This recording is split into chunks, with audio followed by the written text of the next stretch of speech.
మన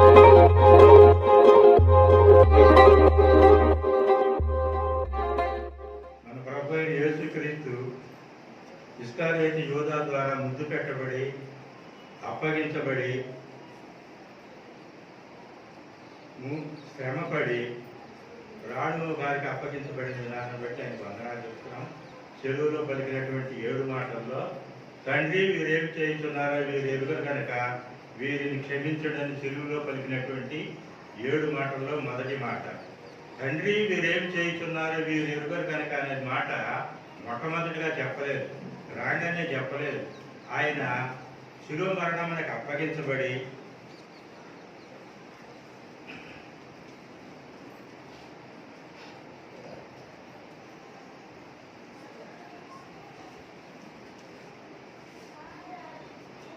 శిలువ మరణం కాదు అప్పగించాడు. ఆయన శిలువ మరణం అంటే కొయ్య, తుమ్మకర్ర, అడ్డ కొయ్య, నిలువు కర్ర, అది 150 కేజీలు ఉంటుందంట. శిలువ తుమ్మకర్ర, అడ్డకర్ర, నిలువు కర్ర 150 కేజీలు ఉంటుందంట. అది ఆయన మీద ఎత్తారు. ఆయన ఆయన ఆయన గురించి ఒక ఆయన రాశాడు, నేను విన్నాను, అది చెప్తున్నాను, అది వాస్తవం నాకు తెలియదు, ఆయన రాశాడు కాబట్టి నేను విన్నాను. యేసయ్య 33 సంవత్సరాలు ఆయన ఇంటి దగ్గరే ఉన్నాడు, ఆయన పరిచర్య చేశాడు, వాళ్ళ తల్లిదండ్రులకు సహకరించాడు. 3.5 సంవత్సరాల సేవలో అనేకమైనటువంటి మహాకార్యాలు చేశాడు. 3.5 సంవత్సరాల్లోనే మహాకార్యాలు చేశాడు. ఆ మహాకార్యాల్లో మొట్టమొదటిగా కానా విందులో మొట్టమొదటి విందు ఆయన వివాహం జరిగించాడు. కానా విందులో మరి నీటిని ద్రాక్షారసంగా మార్చాడు. ఆయన మొట్టమొదటి చేసినటువంటి మహాకార్యం. ఆయన మహా తేజస్సు గలవాడు, అందమైనడు, బలవంతుడు, సౌందర్యవంతుడు. ఆయన ఎత్తు 5'11" అని రాశారు. 5'11" అంటే సుమారు 6 అడుగులు ఉంటాడని రాశారు. తర్వాత ఆయన బరువు 85 కేజీలు ఉంటాయని రాశాడు ఒక ఆయన. ఆయన కొరడాతో కొట్టబడ్డాడు. ఎందుకు కొట్టబడ్డాడంటే ఈయన ఇస్కరియోతు యూదా ద్వారా 30 వెండి రూపాయలకి అమ్మపడానికి ఒప్పందం అయ్యాడు.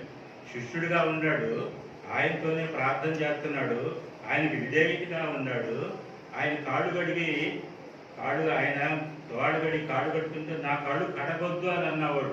అయ్యా నేను పాత్రులను కాదన్నటువంటి యోధ ఆయనతోనే ఉండి ఆయన అప్పగించడానికి 30 రూపాయలకు ఒప్పుకున్నాడు. మరి వారు అపరాధి అయినటువంటి ఏ దొంగనైనా కూడా యోధ చేత ఒక చోట విట్నెస్గా తీసుకొని వాళ్ళు హింసిస్తారు. ఆ రీతిగానే ఆ ఇస్కరియోతు యోధ ఎప్పుడైతే నేను ఎవరినైతే ముద్దు పెట్టుకుంటానో ఆయనే క్రీస్తు అని చెప్పాడు. ఆ క్రీస్తునే నేను ముద్దు పెట్టుకున్నప్పుడు అయ్యా నేను పద్దాక నేను చర్చిలో ఉంటాను, తిరుగుతూ ఉంటాను, మీ మధ్యనే ఉన్నా కదా, ఇప్పుడు నన్ను ఎందుకు కొట్టుకుంటున్నాను, నన్ను దొంగలా కొట్టుకుంటున్నాను, నేను దొంగని కాదు కదా అని చెప్పినప్పుడు ఆయన మాకు తెలియదు, యోధా మాకు అప్పచెప్పాడు, మేము దొంగగా తీసుకెళ్తున్నామని అప్పటి నుంచి ఆయన బాదుకుంటా తీసుకెళ్తారు. ఆయన అంగీ విప్పుతారు. ఆయన కొరడాలతో 39 కొరడాలతో కొడతారు. ఒక్కొక్క కొరడాకి 3 మరి ఆ సిలువలో 3 మేకులు ఉంటాయంట, 3 భాగాలుగా ఉంటాయంట. ఒక్కొక్క భాగానికి 5 ఎముకలు గుచ్చి ఉంటాయంట, ఎముకలతో బంధించబడి ఉంటాయంట. ఆ ఎముకలు అంటే గాలాలు లాంటివి. ఒక దెబ్బకైతే 3×5 15. మరి ఎన్నైతే మరి 39 కొరడా దెబ్బలు కొట్టినప్పుడు ఎన్ని గాయాలు తగిలినాయో. ఒక ఆయన రాశాడు 5,805 దెబ్బలు తగిలినాయి అన్నాడు. పెద్ద గాయాలు 150 గాయాలు చీల్చబడినాయి అన్నాడు. ఆ శరీరం మీద చీల్చినప్పుడు శరీరం చీల్చబడుతుంటే ఆ యొక్క పెద్ద పెద్ద గాయాలని చీల్చుకొని వస్తుంటే ఆ రక్తం అంతా చిందించబడుతుందంట. ఆయన 5,405 దెబ్బలు తిన్నాడు. పెద్ద గాయాలు 150.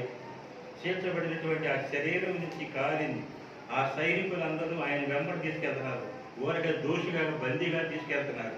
ఆ సైనికులు ఆయన వెంబడి వచ్చినటువంటి సైనికులు 350 మంది ఆయన వెంబడించి వచ్చారంట. బాగా కొట్టారు, 17 గంటలు కొట్టారు, హింసించారు. ఈయనకి దాహం అనుకునేటప్పుడు ఆయన దాహం అని అడుగుతాడు. 17 గంటల తర్వాత ఆయనకి చేతు చిరకాన్ని ఇస్తారు. ఎందుకంటే వాళ్ళు గాయాలు పడ్డప్పుడు పుండు మీద కారం చల్లినట్టు ఉంటుంది. ఆయన నీళ్లు అడిగితే ఏమంటారంటే నీళ్ళిచ్చి చేతి కలిపి చిరకాయలు ఇస్తారు. ఆ చిరకాయ ఏంటంటే ఆ శరీరం మీద గాయం వేసినటువంటి ఆ శరీరం మీద తాగడానికి వీళ్ళు అక్కడ శరీరం మీద పడేటట్టు వాళ్ళు ఆ యొక్క ప్లాన్ చేసి శరీరం మీద పడినప్పుడు ఆ పుండు మీద కారం పడ్డట్టు ఈ నీళ్లు కడుతుంటే ఆ వేదం తట్టుకోలేక విలవెల్లాడుతూ తండ్రి వీరు ఏం చేస్తున్నారు, వీరేదో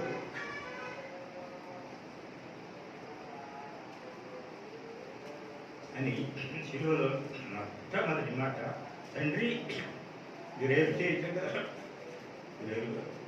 మీరు క్షమించమన్నారు. అది మొదటి మాట. ఆయన ఇన్ని బాధలు పడి ఇన్ని దెబ్బలు తిని గాయాలు తిని అప్పుడు అన్నాడు, ఏమన్నాడు, తండ్రి మీరేం చేయగలరు, మీరేం క్షమించండి అన్నాడు. అది మొదటి మాట. అంత దెబ్బలు తిని అన్ని దెబ్బలు తిన్న తర్వాత యేసయ్య శిలువలో తండ్రి మీరేం చేస్తున్నారు, మీరేం వీరిని క్షమించున్నాను. ఏలైనగా 53:12 ఏలైనగా మరణం పొందినంతగా తన ప్రాణము విడిచెను, దారబోసెను, మన అతిక్రమ క్రియలను బట్టి అతడు గాయపరచబడెను, మన అతిక్రమం చేయువారిలో ఎంతబడిన వాడు ఆయను, అనేకుల పాపమును భరించుతూ తిరుగుబాటు చేసిన వారిని గురించి విజ్ఞాపన చేస్తున్నాడు. తండ్రి వీరేం చేస్తున్నారో వీరు ఎరుగరు కనుక వీరిని క్షమించండి.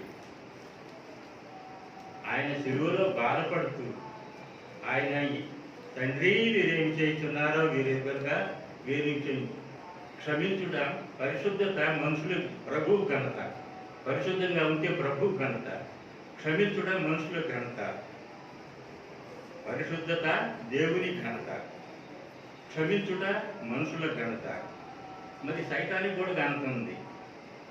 పరిశుద్ధత దేవుని ఘనత, క్షమించుట మనుషుల ఘనత. మరి సైతానికి అంటే ఏముంది? సణుగుట, గొణుగుట, చెవులు చెప్పుకుంటా, చిన్నగా చెప్పుకుంటా, గురువారితో మాట్లాడతా, ఇవన్నీ అసూయపడే మాటలన్నీ ఏమిటి? దేవుని ఎవరి ఘనత? సైతానికి ఘనత. మరి సైతానికి ఘనత పరిశుద్ధంగా ఉంటే దేవునికి ఘనతే. మనం పరిశుద్ధంగా ఉన్నావా? క్షమించుంటున్నావా? ఎవరిని క్షమిస్తున్నావా? పెద్దలు క్షమిస్తున్నావా? పిల్లలను క్షమిస్తున్నావా? చుట్టుపక్కల వాళ్ళని క్షమిస్తున్నావా? ఇరుక్కుపోతు నిన్ను వల్లే నీ పొరుగువారిని ప్రేమించమన్నాడు. ఈ పొరుగువారు ఎవడు? Who is your neighbour? ఈ పొరుగువాడు ఎవడు? పక్కన ఉండేవాడా?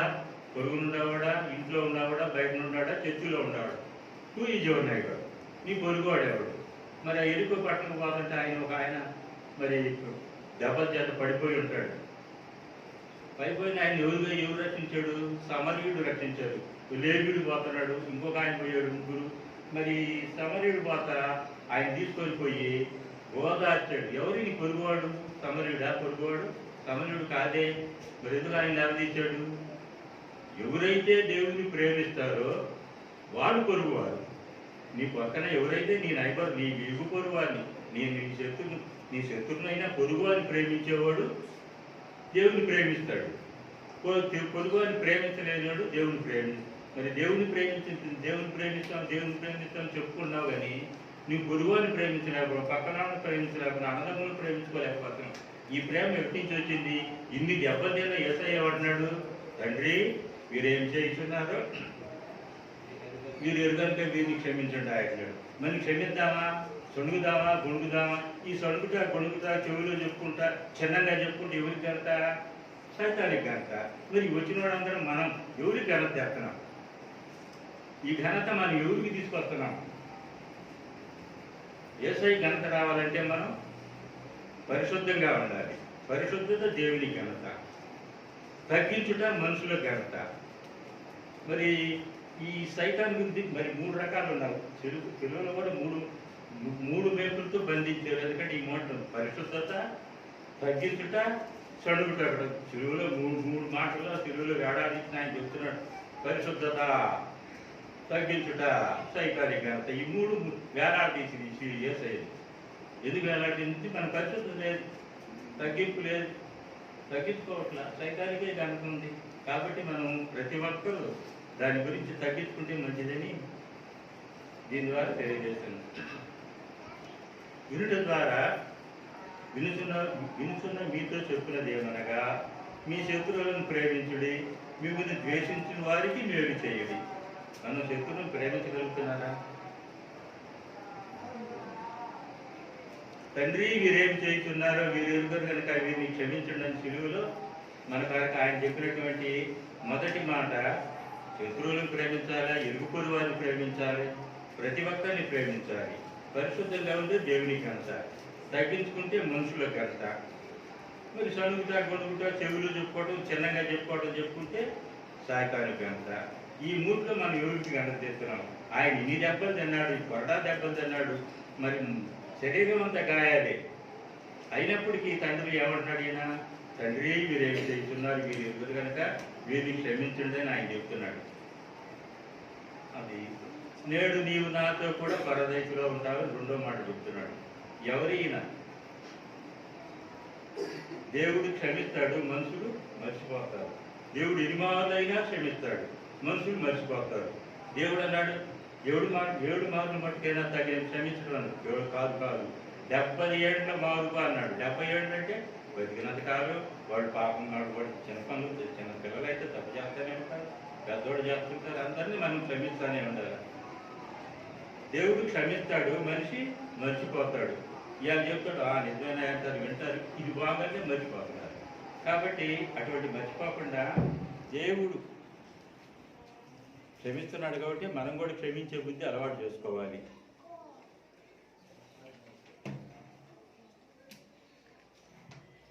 రెండో మాటగా, నేడు నీవు నాతో కూడా పరదేశులో ఉంటావు. నేడు నీవు నాతో కూడా పరదేశులో ఉంటావు. లోకా 23:39-40 దాకా 43 దాకా రాశాడు. నేడు నీవు నాతో కూడా పరదేశులో ఉంటావు. ఎవరు ఈ పరదేశునిచ్చింది? దొంగల మధ్య, దోషుల మధ్య ఆయన కూడా వేలాడదీశారు, సిలువ వేశారు. సిలువ వేసినప్పుడు ఈయన ఏమంటున్నాడు? ఒక ఆయన అంటున్నాడు, దొంగలతో బాదుకుంటూ తీసుకెళ్తారు, వీళ్ళు కూడా చెరువు పంపునే వేస్తారు. ఒక ఆయన పేరు ఏం పేరు అన్నారు?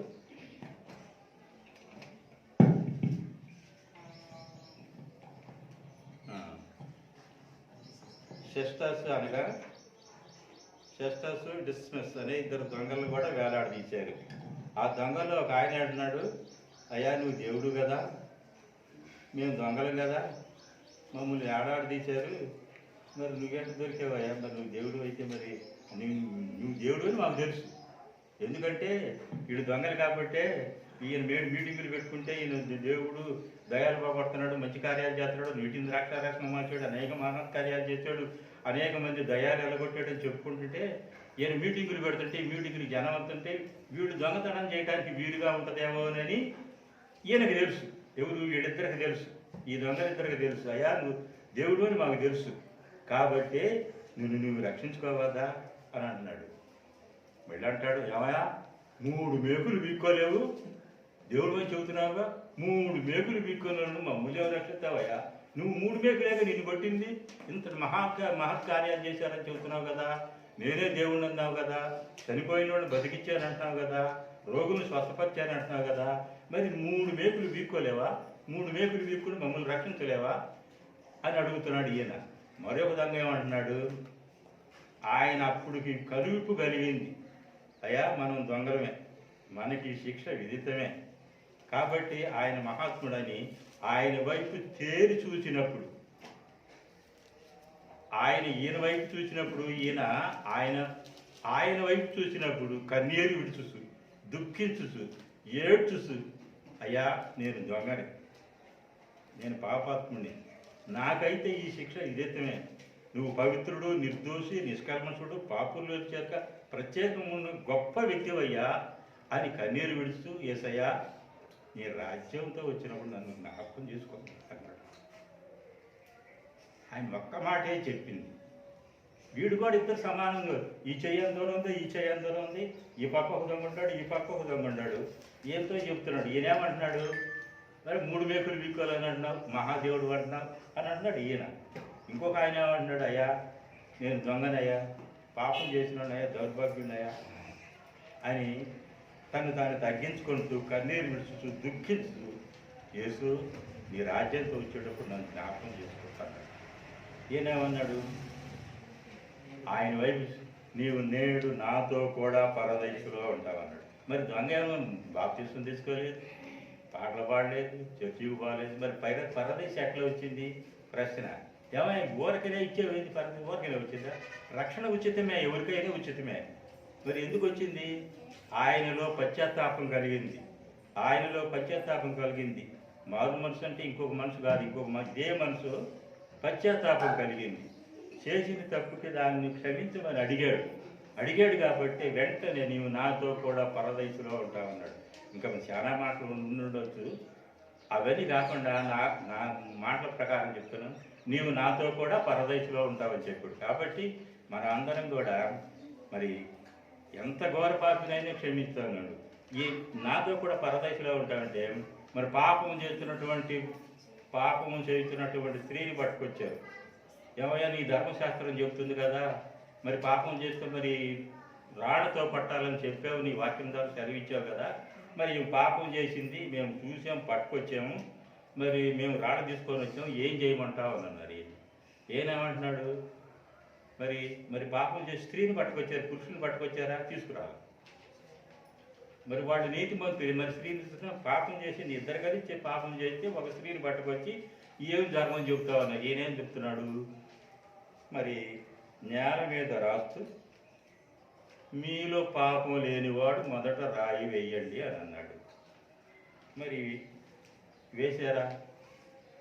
జనమందరూ ఉన్నారు, జనసమూహం ఉంది, ఊరంతా కదిలొచ్చింది, చేతిలో రాళ్ళు ఉన్నాయి.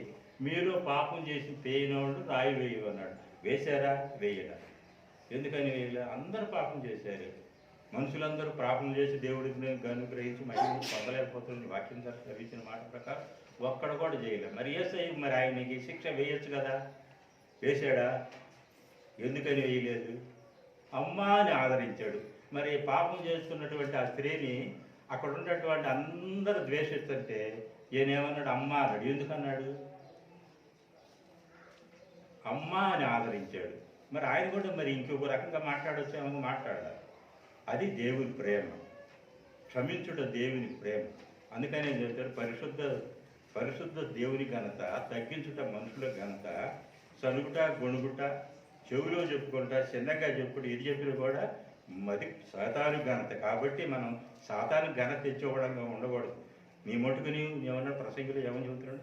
నీ మటుకు నీవు దేవుని యందు భయభక్తులు కలిగి ఉండు. నువ్వు దేవుని మందిరంలో పోయినట్టు నీ ప్రవర్తన జాగ్రత్తగా చూసుకోమన్నాడు. ప్రవర్తన అంతట్లో ఆయన అధికారానికి ఒప్పుకోవాలా? అయ్యా నా ప్రవర్తన అంతటి మీద నీ అధికారమునకు ఒప్పుకొనుచున్నాను అన్నప్పుడు ఆయన మన ప్రవర్తన అంతట్లో ఆయన ఉంటాడు. ఏదైనా తప్పు మాట్లాడినప్పుడు నువ్వు ప్రార్థన చేస్తున్నావు బట్టి ఆ తప్పు ఖండిస్తూ ఉంటాడు. ఒప్పో నేను అనకూడదు అనే మాట మనం మాట్లాడుతుంటాం. కాబట్టి ఆ ప్రవర్తన అంతట్లో ఆయన అధికారానికి మనం ఒప్పుకోవాలి. అయ్యా శిక్షించిన ఏది చేసినా నువ్వేనని ఒప్పుకుంటే మనం అధికారం ఆయన చేతిలో పెడితే ఆయన మనల్ని పవిత్రులుగా చేస్తాడు. ఈ కొద్ది మాటలు దేవుడు దీవించి ఆశీర్వదించను గాక. ఆమేన్.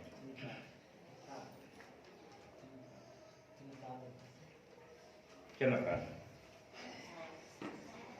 మహాగణుడు మహోన్నతుడు పరిశుద్ధుడు అయిన మా తండ్రి, దయగల కృపగల తండ్రి, నీ దయగల నామాన్ని బట్టి నీకు వందనాలు తెలుస్తున్నాను నాయన. మరి 52 శుక్రవారాల్లో నాయన, మరి నేటి దినాన్ని శుక్రవారాన్ని శుభ శుక్రవారం అని నాయన, మరి నాయన ప్రభుదాస్ సెలవిచ్చే వివరంగా చెప్పిన విధానాన్ని బట్టి నీకు వందనాలు తెలుస్తున్నాను నాయన. వినుచున్నవారు నాయన వినగల చెవును గ్రహించగల ఆత్మను దయచేసిన దేవునికి ప్రభువైన యేసుక్రీస్తు వారి నామమున చేరి వచ్చిన మీ అందరికీ ప్రేమపూర్వకమైన వందనాలు. ప్రభువైన యేసుక్రీస్తు వారు సిలువలో పలికిన మాట 3వ మాటగా చూసుకున్నాము పరిశుద్ధ గ్రంథం నుంచి.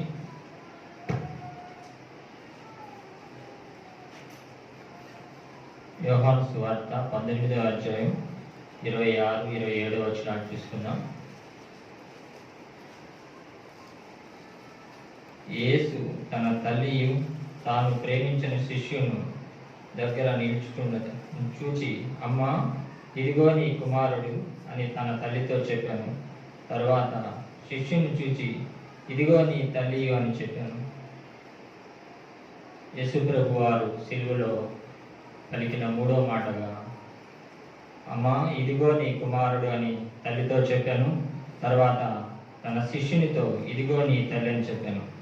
ప్రభువైన యేసుక్రీస్తు వారు మన కొరకు ప్రాణం పెట్టి ఆ సిలువలో మరణించి ఎన్నో వేదనలు బాధను అనుభవించి ఆ సిలువలో ఆ రోదనలో వేదనలో కూడా తన తల్లిని మరవలేదు, ప్రేమ చూపించాడు. ఆమె ఆమె ఆమె ఆమెకు ప్రేమగా చూపించాడు, ప్రేమగా మాట్లాడాడు, ఆదరణగా ఉన్నారు. అమ్మ అనే పదానికి ఈ లోకంలో ఎన్నో మాటలు ఉన్నాయి, అనేక పదములు ఉన్నాయి. అమ్మ అనే పదానికి మనం ఎన్నో మాటలు చూడవచ్చు. అందరం మెచ్చే అపురూపమైన పదం అమ్మ అనే మాట. మనం అందరం కూడా ఆ పదానికి సాటి అయిన పదం ఈ సృష్టిలో మరొకటి లేదు. అమ్మ అనే పదానికి సృష్టిలో సాటి అయిన పదం మరొకటి లేదు. అలాగే ప్రతి ఇంటిలో ఆ ప్రియ ప్రభువు దేవుని దూత వలె ఉంచినట్టు మన ప్రతి ఇంట్లో ప్రతి గృహములో ఆమె దూతలాగా అమ్మను ఏర్పాటు చేసి ఉన్నాడు ఆ ప్రియ ప్రభువు. అలాగే మనము ప్రతి ఇంటిలోనూ అమ్మ ఉన్నది. అలాగే 9 మాసాలు మోసింది, కని పెంచింది అమ్మ. అటువంటి తల్లి ఎన్నో వేదనలు ఇబ్బందులు పడి మనల్ని పెంచి చదివించింది అమ్మ, మనల్ని ప్రార్థించేలాగా చేసింది అమ్మ, ప్రార్థనకు నడిపించేది కూడా ఆమె. అలాంటి తల్లిని మరువుగా ఆ సిలువలో కూడా ఆయన వేదనలు అనుభవిస్తూ ఎన్నో బాధలు ఇబ్బందులు వేదన రక్తసిక్తమై ఉంటుంది. ఆయన శరీరం అంతయు గాయములు పచ్చికొండుతూ ఉన్నాడు. ఆయన ఆ తల్లిని మరవలేదు. మూడో మాటగా ప్రేమ ద్వారా చూపించాడు. ఆ తల్లి ఎడల ప్రేమ ద్వారా చూపించాడు. అలాగే ఆ శిష్యుడు తన ఎదుట ఆయన దగ్గరే ఉన్నాడు. ఎంతోమంది ఉన్నారు కానీ శిష్యుడు కొంతమంది అయితే ఆయన చూచి వెళ్ళిపోయారు. ఆ శిష్యుడైతే అక్కడే ఉన్నాడు, తల్లి దగ్గరే, అక్కడే ఆయన దగ్గరే సిలువేయబడ్డ దగ్గరే ఉన్నాడు. శిష్యునికి చెప్పాడు, ఇదిగో అమ్మా నీ కుమారుడని శిష్యునికి అప్పగించాడు. అని బట్టి ఆ ప్రభు ఆ కృప కలిగిన దేవుడు ఆ శిలువలో కూడా తల్లిని మరవకుండా ఆయన చూపిన ప్రేమ దారిని బట్టి మనం జ్ఞాపకం చేసుకోవాలి. ఈ లోకంలో బిడ్డలందరికీ కూడా గొప్ప మాదిరిగా ఉన్నాడు ఆ ప్రభు. అలాగే సామెతల గ్రంథము 23వ అధ్యాయము 22వ వచనం ఒకసారి చూసుకుందాం. సామెతల గ్రంథము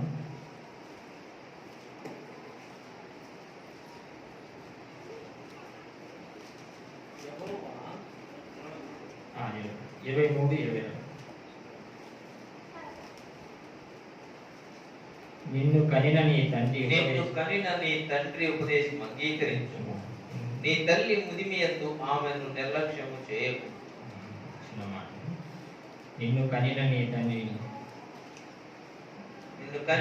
తండ్రి ఉపదేశం నిర్లక్ష్యము చేయకుము. నీ తల్లి ముదిమియందు ఆమెను నిర్లక్ష్యము చేయకు. నిజమే, మనమందరము కూడా మన తల్లిని, మన కనిన తల్లిని ముదిమి వచ్చే వరకు నిర్లక్ష్యం చేస్తున్నామో ఎట్లా ఉన్నాము? కని పెంచిన ఆ తల్లిని ఎలా చూస్తున్నామో, ముదిమి వచ్చే వరకు ఆమెను చూస్తున్నామో లేదు. ఎంతో మంది అయితే ఇంకా చూడక ఉంటున్నాము. అలా కాకుండా ప్రభువైన యేసుక్రీస్తు వారు ఆమె పట్ల మరణిస్తూ కూడా చివరి రక్తము కొట్టు వరకు కాచే వరకు కూడా ఆమె పట్ల చూపించిన ప్రేమను బట్టి మనము కూడా ముదిమి వచ్చే వరకు మన తల్లిదండ్రులు మనం సన్మానించేలాగా మనం ఉండాలని చెప్తున్నాను. అలాగే లూకాసు వార్తలో ఒక మాట ఉంది. లూకాసు వార్త 2వ అధ్యాయము 35వ వచనం.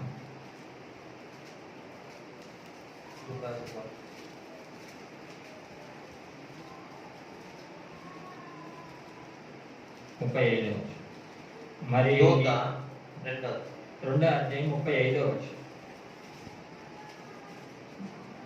మరియు నీ హృదయంలోనికి ఒక ఖడ్గము దూసుకొని పోవునని ఆయన తల్లి అయిన మరియతో చెప్పాను. చాలు. మరియు నీ హృదయంలోనికి ఒక ఖడ్గము దూసుకొని పోవునని మరియతో చెప్పాను. అయితే మరియ ఆ మాటలన్నీ తన హృదయంలో భద్రం చేసుకున్నాను.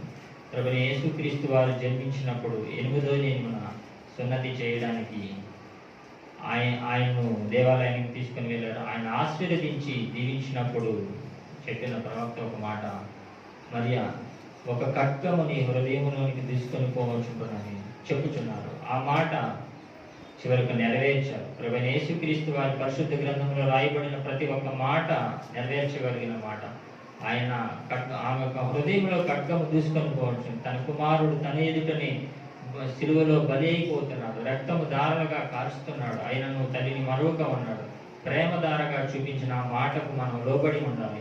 ఆ ఆ ప్రియ ప్రభు మన ఎడల చూపిన మాటను బట్టి మనం లోబడి ఉండాలి. మనము కూడా మనం తల్లిదండ్రుల ఎలా ప్రేమ చూపిస్తున్నామో, మనం ఆ ప్రేమ హృదయం కలిగి ఉన్నామో లేదో మనం కూడా మనల్ని పరీక్షించుకుంటూ ఉండాలి.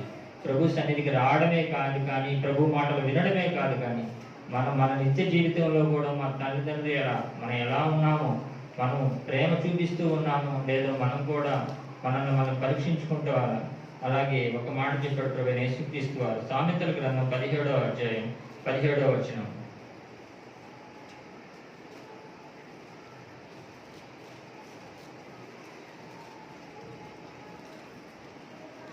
నిజమైన స్నేహితుడు విడుదల ప్రేమించును, దుర్దశలో అట్టివాడు సహోదరుడుగా నుండు.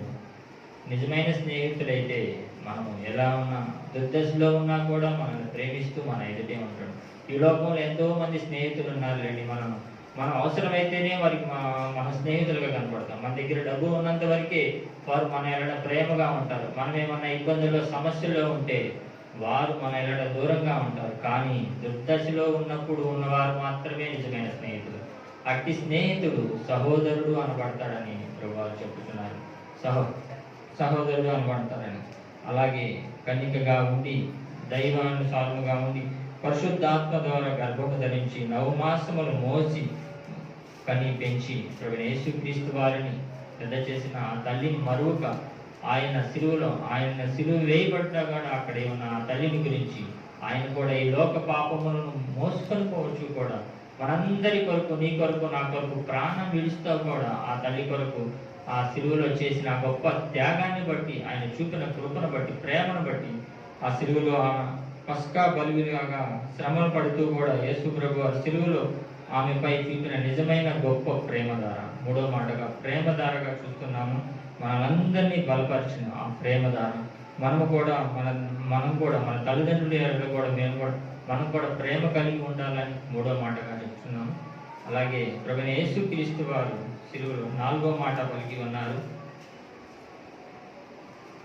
4వ మాటగా మత్తయి సువార్త 27వ అధ్యాయం 46వ వచనం.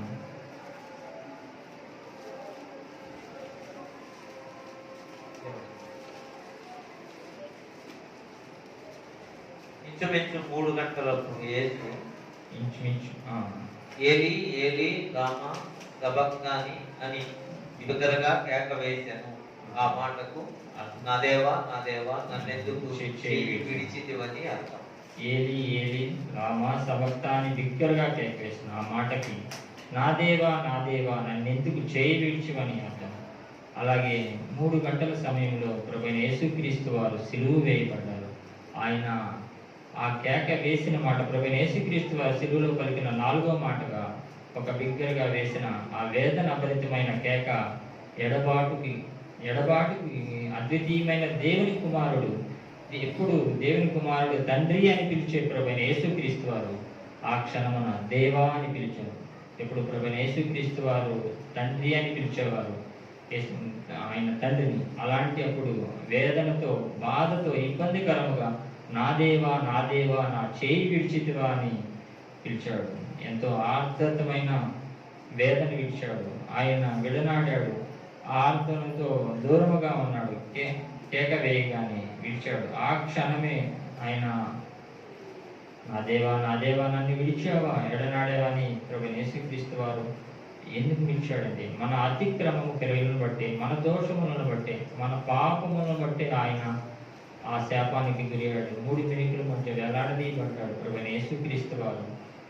కొరింథీయులకు రాసిన పత్రిక 5వ అధ్యాయం 21వ వచనంలో చూడగలిగితే, కొరింథీయులకు రాసిన 2వ పత్రిక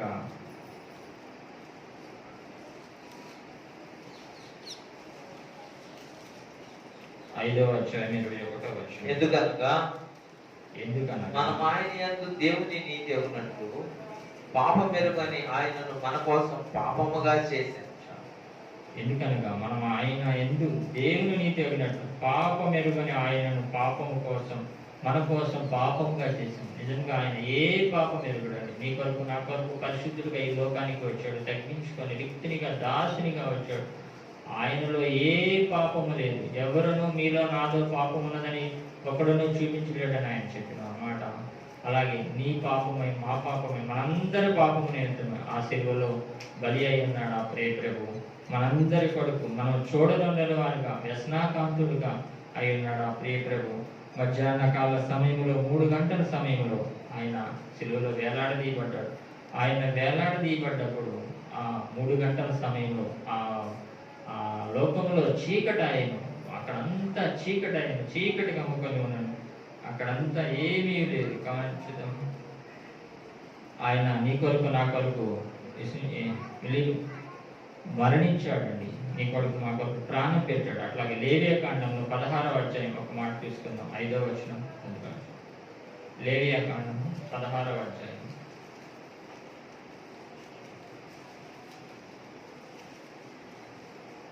5వ వచనం. మరియు అతడు ఇశ్రాయేలీల సమాజమునొద్దండి పాప పరిహార్థ బలిగా 2 మేక పిల్లలను దహింపలుగా 1 పొట్టేలును తీసుకొని రావాలి. ఆ రోజు ఇశ్రాయేలీలు ప్రజలు పాప పరిహార్థ బలిగా 2 మేక పిల్లలను తీసుకొని వస్తారండి.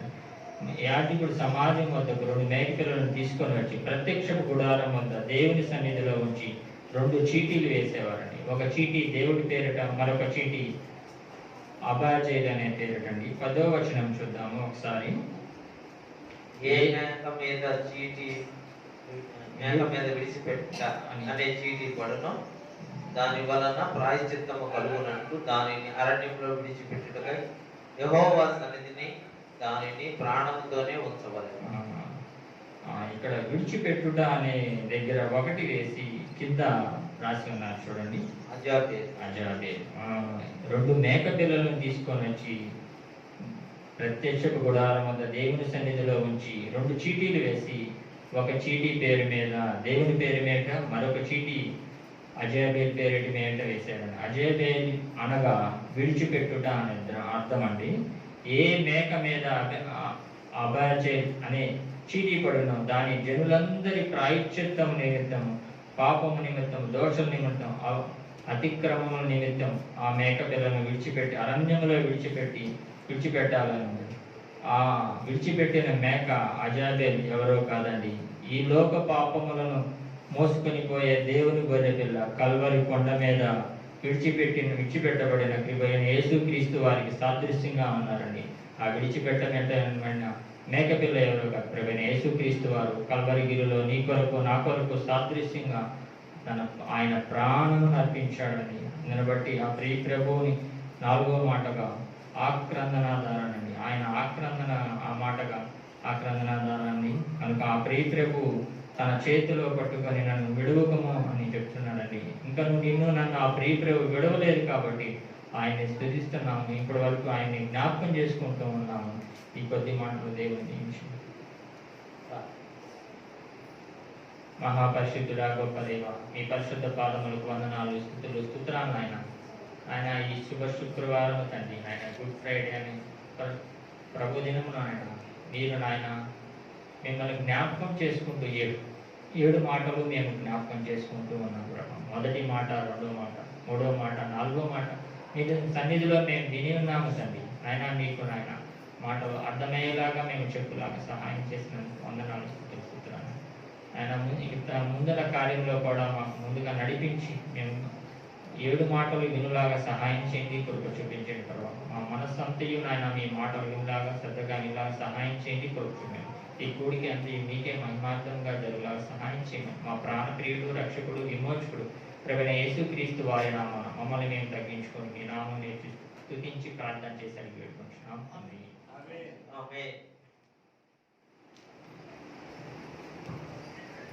అందరికి కూడా ప్రభు నామములో ప్రేమతో వందనాలు తెలియజేస్తూ ఉన్నాను. మరి కొద్ది సమయంలోనే మరి వీరయ్యన్న, వెంకటేషు వారు కొద్దిగా సిద్ధపడి మరి మాటలు చెప్పడానికి మరి అవకాశం కుదిరింది. దానికి ముందుగా ప్రభుదాస్ అన్న కూడా చక్కగా కొన్ని మాటలు వివరించాడు. ఈరోజు యొక్క ప్రాముఖ్యత శుభ శుక్రవారం, మంచి శుక్రవారం, గుడ్ ఫ్రైడే. చాలా ఫ్రైడేలు ఉన్నాయి, కానీ ప్రభువైన యేసుక్రీస్తు వారు చనిపోయిన శుక్రవారానికి మాత్రమే గుడ్ ఫ్రైడే అనే మాట మనం చూస్తాం. ఇంకా మిగిలిన చాలా శుక్రవారం ఉన్నాయి. ఏ శుక్రవారానికి లోకంలో శుక్రవారాలకు కొన్ని పేర్లు ఉన్నాయి. శ్రావణ శుక్రవారం అని కూడా ఉంది కదా, శ్రావణ శుక్రవారం అని ఉంది. కానీ అది పూజ చేసుకోవడానికి ఉపయోగిస్తారు. కానీ ప్రభువైన యేసుక్రీస్తు వారు మరణించిన శుక్రవారాన్ని మంచి శుక్రవారం అన్నారు. వాస్తవంగా చనిపోతే మంచిది ఎట్లా అవుతుంది? చనిపోతే చావుని ఎవరైనా మంచిది అనే వాళ్ళు ఎవరు లేరండి. చావుని మంచిది, ఇది మంచిది, చావడం మంచిది అనేవాళ్ళు ఎవరు లేరు. చావుని చాలా వేరుగా ఆలోచిస్తారు.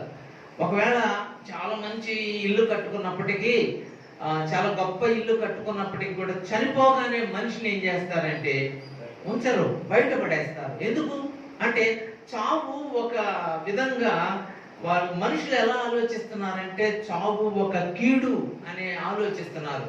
మరణాన్ని కీడుగా భావిస్తున్నారు. అమ్మో చనిపోయారా అనగానే ఆ దారిన వెళ్ళడానికి కూడా చాలా మంది ఒకవేళ శవం అలా తీసుకొని వెళ్తున్నారు అనుకోండి, వచ్చే వాళ్ళు కూడా అక్కడే ఆగిపోతారు. ఎందుకు? ఏమైంది అంటే మరణం ఒక కీడు, మరణం ఒక కీడు, చావు ఒక కీడు అని మనుషులందరూ లోకంలో ఆలోచిస్తున్నారు. కానీ యేసు ప్రభు చనిపోయిన రోజును మాత్రం మంచి శుక్రవారం అన్నారు. ఎందుకు మంచి శుక్రవారం అన్నారంటే లోకరక్షకుడు యేసు ప్రభు సర్వమానవాళి పాపం కోసం కలువరి సిలువలో ప్రాణం పెట్టాడండి. యేసు ప్రభు ఆ రోజు చనిపోయి ఉండకపోతే, యేసు ప్రభు ఆ రోజు సిలువలో మరణించి ఉండకపోతే పాపికి విడుదల లేదండి. పాపి రక్షించబడడానికి అవకాశం ఉండేది కాదు.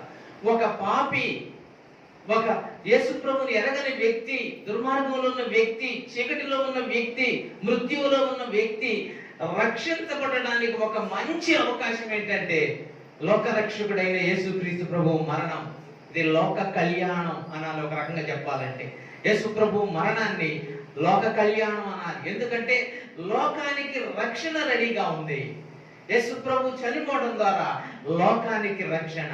ఆయన చనిపోతూ మన సహోదరులు చెప్పారు, మొట్టమొదట వీరేం చేస్తున్నారు, వీరు ఎరుగరు, వీరిని క్షమించు. మొట్టమొదటి మాటే ఆయన నోట నుండి వచ్చిన మాట క్షమించు అనే మాట. ప్రియులారా, తప్పు చేసిన వారికి క్షమాపణ ఎంత బాగుంటుందో. తప్పు చేసిన వారికి వాస్తవంగా శిక్ష. తప్పు చేసిన వారిని తండ్రి వీరేం చేస్తున్నారు, వీరిని శిక్షించు అనలేదండి. వాస్తవంగా శిక్షకు అందరూ పాత్రులు. ఎవరైతే తప్పు చేస్తున్నారో వారందరికీ శిక్ష పడాలి. అది న్యాయం, అది ధర్మం కూడా. తప్పు చేసిన వారికి శిక్ష పడడం ధర్మం, గుర్తుపెట్టుకోండి. అది న్యాయం. కానీ దేవుడు న్యాయాన్ని మించి, ధర్మాన్ని మించి ఆలోచించి ఎవరైతే తప్పు చేస్తున్నారో వారందరికీ క్షమాపణ ఇచ్చాడండి. అది క్షమాపణ.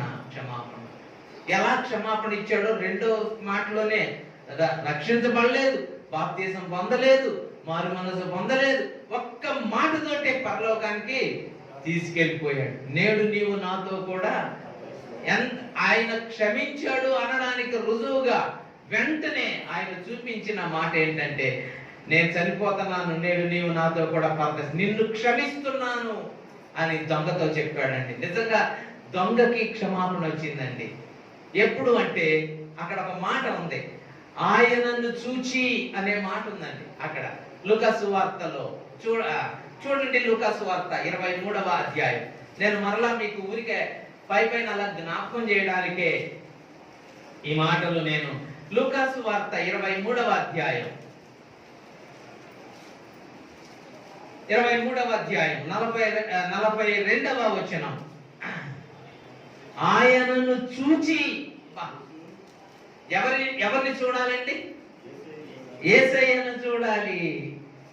ఒక వ్యక్తి రక్షణ పొందాలంటే, పాప క్షమాపణ పొందాలంటే, పరలోకం పొందాలంటే, నిత్య జీవం పొందాలంటే ఆయనను యేసు ప్రభుకి ఒకసారి చూశాడంట.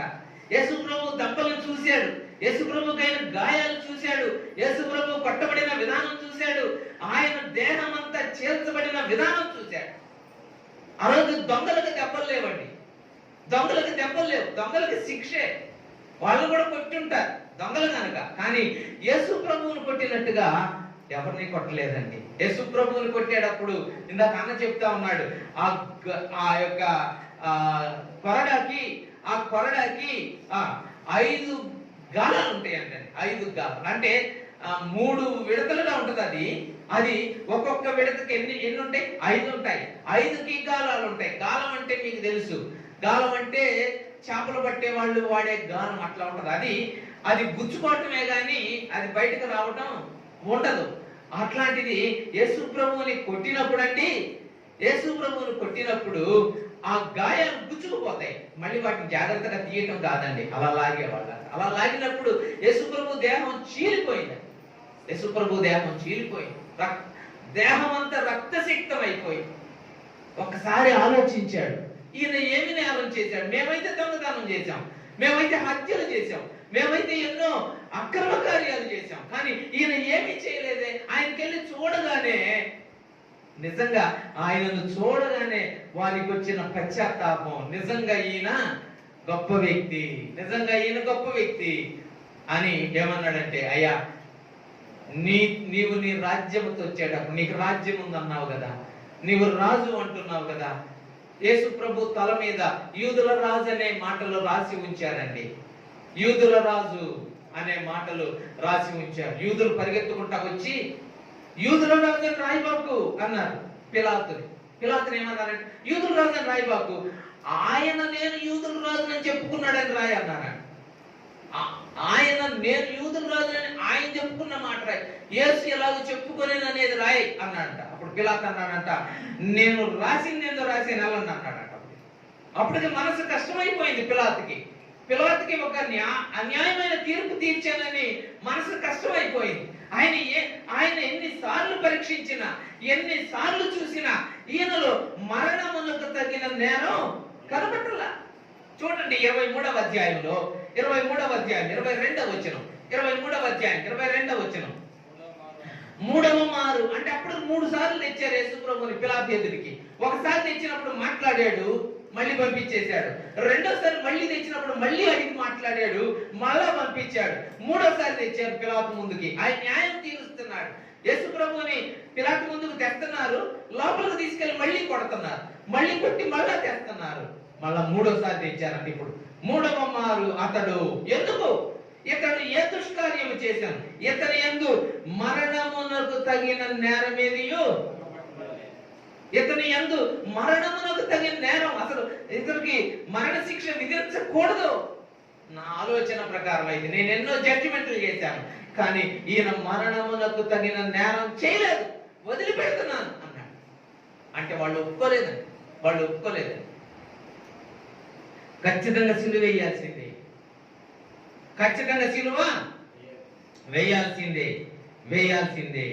వేయాల్సిందే. వారు చివరికి చూడండి అక్కడ 23. అయితే వారు ఒకే పట్టుగా వారు ఒకటే మాట, అందరితో ఒకటే మాట, వారు ఒకే పట్టుగా కేకలు వేసి వీరిని సిలువ వేయమని అడుగగా వారి కేకలే గెలిచాను. అంతమంది అడుగుతా ఉంటే ఏం చేయాలో అర్థం కావట్లా. ఒక మాట అన్నారండి వాళ్ళు, నువ్వు గనక యేసు ప్రభువుని విడుదల చేస్తే, యేసు ప్రభువుని విడిపిస్తే నువ్వు కైసరుకి ఫ్రెండ్ కాదు అన్నాడు.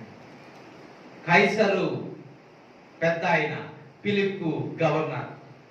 ఇప్పుడు ఆ పెద్ద సామంత రాజుకి నువ్వు స్నేహితుడు కాదు. ఈ ఫిర్యాదు ఆయన దగ్గరికి తీసుకెళ్తాం, మేమందరం అడిగినా సరే పిలాతు ఇలాగ చేశాడండి అని కైసరుకు చెప్తాం అనేలేకే ఆయనకి ఏం చేయాలో అర్థం కాలేదండి. వారి కేకలే గెలిచాను, వారే గెలిచారు యేసు ప్రభు. అందుకనే ఆ దొంగ చూసినప్పుడు, యేసు ప్రభుకి వెళ్ళి చూసినప్పుడు, ఈయన ఏమి నేరం చేయలేదే, ఈయనలో అన్యాయం లేదే, ఈయన దోషం లేదే, కానీ ఆయన దేహం ఎంత ఇలాగైంది అని చెప్పి బాధపడి ఒక మాట అడిగాడు. అది క్షమాపణకు రుజువుగా యేసు ప్రభు, నేడు నీవు నాతో కూడా నిన్ను పరదేశం తీసుకెళ్ళిపోతున్నాను. ఎంత గొప్పది.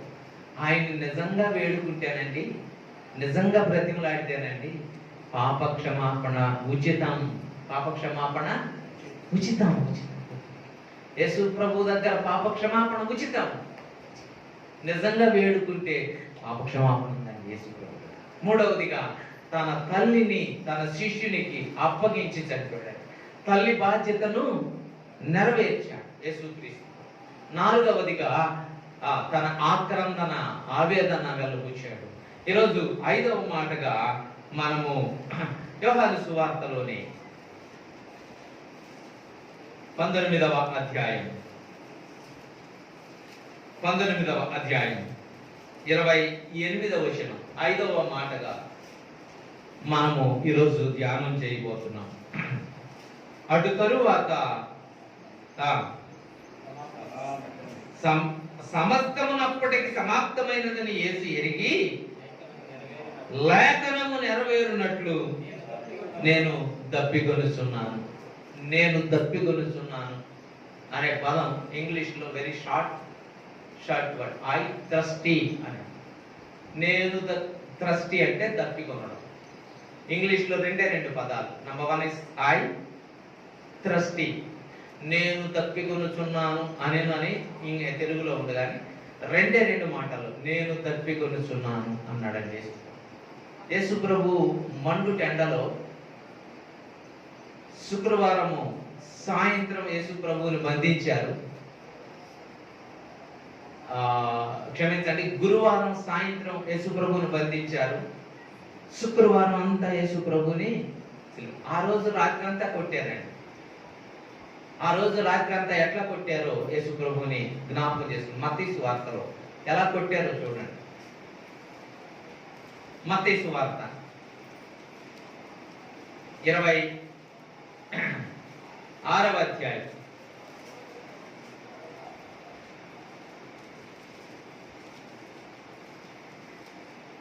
27వ అధ్యాయం దయచేసి చూడండి. 27వ అధ్యాయం 26వ వచనం. అప్పుడు అతడు వారు కోరినట్లు బరబ్బను వారికి విడుదల చేసి యేసును కొరడాలతో కొట్టించి సిలువ వేయ అప్పగించాను. యేసు ప్రభువుని కొరడాలతో కొట్టడానికి అప్పగించాడు. ఆ రాత్రి సమయంలో, గురువారం రాత్రి యేసు ప్రభువుని పట్టుకెళ్ళారు, అప్పగించారు. అప్పగిస్తే యేసు ప్రభుని ఆ రాత్రి అంతా కొట్టారండి. ఎలా కొట్టారో చూడండి. అక్కడ ఎలా కొట్టారో చూడండి. 25వ వచనం, 29వ వచనం. ముండ్ల కిరీటం మళ్ళీ ఆయన తలకు పెట్టి ఒక రెల్లు ఆయన కుడి చేతి ఇచ్చి ఆయన ఎదుట మోకాళ్ళుని యూదుల రాజా నీకు శుభమని ఆయనను అపహసించిరి. ఆయన ముఖం మీద గుమ్మి వేసి ఆ రెల్లును తీసుకొని దానితో ఆయనను తల మీద కొట్టిరి. తల మీద ఏం పెట్టి ఉంచారు? ఆల్రెడీ కిరీటము, మొండ కిరీటము. ఆ మొండ కిరీటం మీద మళ్ళా కొట్టారండి. ముఖం మీద ఏం చేశారు? ఉమ్మేశారండి. ఉమ్మి వేసి ఆయనను కొట్టిరి.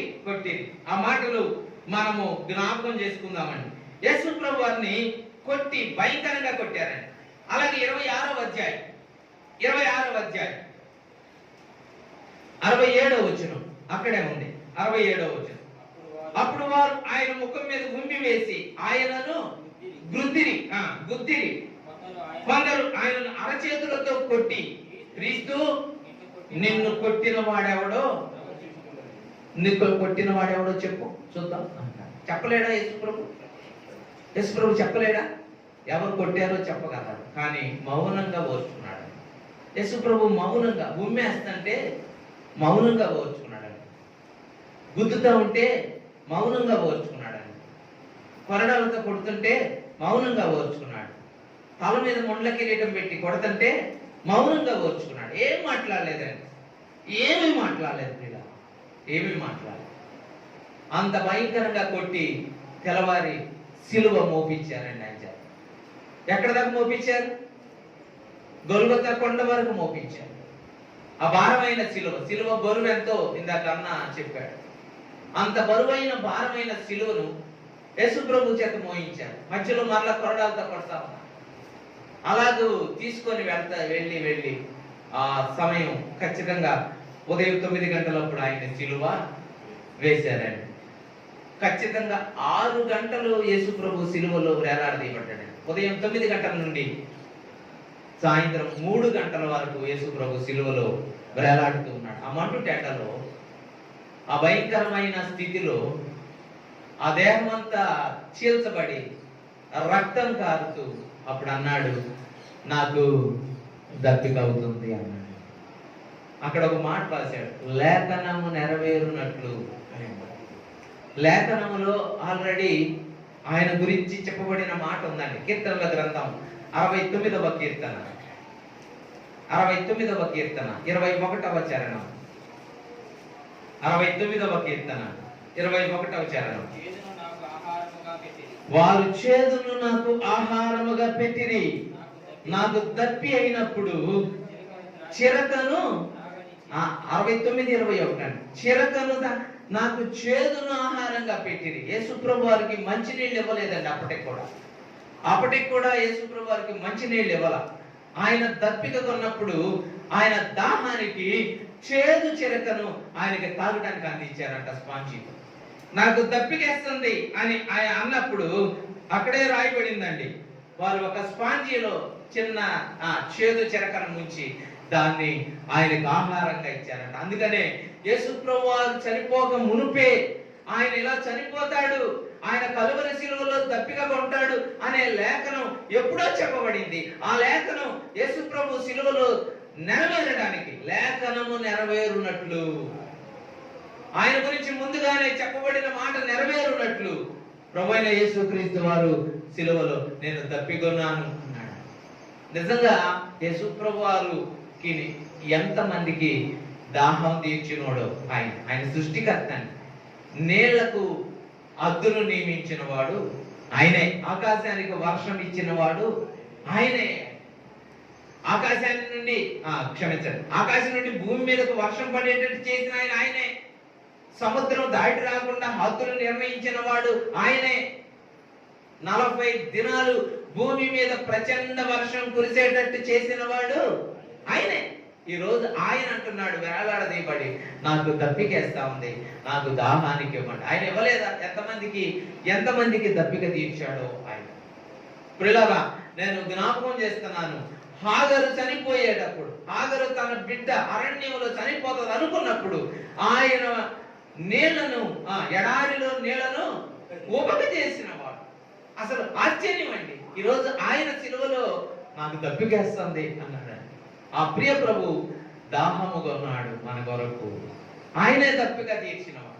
సమరయ స్త్రీతో అన్నాడు, నేనిచ్చే నీళ్లు త్రాగువాడు ఎన్నడును దప్పికొనడు, జీవజలం ఇస్తాను నేను అన్న యేసు ప్రభు ఈరోజు కలువరి సిలువలో మనందరి కొరకు ఆయన వేదన పడుతూ నేను దప్పికొన్నాను అన్నాడు. యెషయా గ్రంథం 55వ అధ్యాయంలో ఆయన ఏమంటున్నాడో చూడండి. యెషయా గ్రంథం 55వ అధ్యాయం 1వ వచనం. దప్పికొనిన వారలారా నీళ్ళ యొద్దకు రండి, రోకలు లేని వారలారా మీరు వచ్చి కొని భోజనము చేయండి. రండి, రోకలు లేకపోయిన ఏమి ఇయ్యకయే.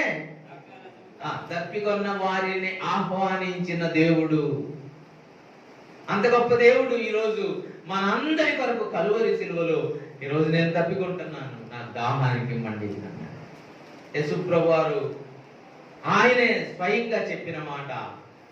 యోహాను సువార్త 7వ అధ్యాయం 37వ వచనం. యోహాను సువార్త 7వ అధ్యాయం 37వ వచనం ఏం చెప్పాడో చూద్దామండి.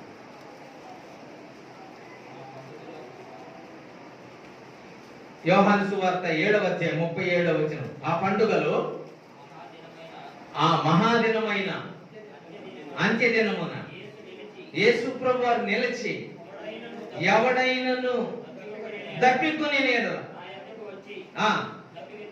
ఎవరి దగ్గరికి రావాలంట? నేను నీరిస్తా, నేను దప్పిక తీరుస్తా, నేను దాహం తీరుస్తా అన్న యేసు ప్రభు ఈరోజు సిలువలో నాకు దప్పిక అయిందంట. ప్రియులారా, ఎందుకు యేసు ప్రభు వారు దప్పికొన్నాడు? ఈ మాట నేను చాలా జాగ్రత్తగా ఆలోచించాను. నిజమే ప్రభు, నువ్వు ఎంతో మందికి చివరికి ఇశ్రాయేలీయులకు బండలో నుంచి విస్తారమైన నీళ్లు ఇచ్చిన దేవుడు. వారు బండతో మాట్లాడగా బండను మోసే కొట్టాడు, ఒకసారి పట్టగానే విస్తారమైన నీళ్లు. ఎన్ని లక్షల మంది, 25-26 లక్షల మంది తాగడానికి మంచి నీరు ఇచ్చిన దేవుడు ఈరోజు కలువరి సిలువలో దప్పికొన్నాడండి. ఆయన దప్పిక కొనడం మన దాహం తీర్చడం కొరకు. ఒక ఆయన ఉన్నాడండి, ఒకవేళ మనము చనిపోతే నిత్య నరకానికి వెళ్తే అక్కడ భయంకరమైన దప్పిక ఉన్నది, గుర్తుపెట్టుకోండి. నిత్య నరకానికి వెళ్తే అక్కడ దప్పిక ఉన్నది. ధనవంతుడు నరకానికి వెళ్ళిన తర్వాత, అయ్యా నేను ఈ అగ్ని జ్వాలల్లో యాతన పడుతున్నాను, నా దప్పిక తీర్చడానికి నువ్వు లాజర్ను పంపించయ్యా అన్నాడు. నా నాలుకను చల్లార్చడానికి లాజర్ని పంపించు. కనుక మానవులు దప్పికొంటారు. మానవులు పాపంలోనే చనిపోతే నిత్య నాశనానికి వెళ్ళిపోతారు.